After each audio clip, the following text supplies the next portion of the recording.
Hi అండి.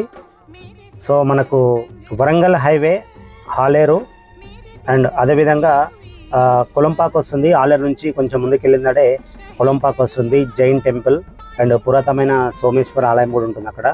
So అక్కడ వచ్చేసి మనకు ఒక రీసేల్ ప్లాట్ రావడం జరిగింది. అక్కడ నుంచి మనము రాజాపేట వెళ్ళే రోడ్ అనమాట. కొలంపాక నుంచి జస్ట్ 3 to 4 కిలోమీటర్ దూరంలో ఉంటుంది వెంచరు. సో సిద్దిపేట హైవేకి అనమాట. అది కొలంపాక నుంచి డైరెక్ట్ సిద్దిపేట హైవేకి వెళ్తుంది. సో మళ్ళీ మనము యాదగిరిగుట్ట రావచ్చు, కీసర కూడా కనెక్టివిటీ ఉంటుంది. సో హైవేకు 15 కిలోమీటర్ దూరం ఉంటుంది వరంగల్ హైవేకు. అండ్ సిద్దిపేట హైవేకు 3 నుంచి 4 కిలోమీటర్ ఉంటుంది. ఇప్పుడు రాబోయే రీజనల్ రింగ్ రోడ్కు 16 నుంచి 17 కిలోమీటర్ దూరంలో ఉంటుంది. So 60 feet road, 40 feet road, 33 feet roads ఉన్నాయి. రీసేల్ ప్లాట్స్ 370 గజాలు రావడం జరిగింది. సో తక్కువ ప్రైస్లో వస్తుందండి. మీకు వరంగల్ హైవేలో వరంగల్ హైవే నియర్ ప్లాట్ కావాలనుకున్న వాళ్ళు స్క్రీన్ నెంబర్ కాల్ చేయండి. Thank you.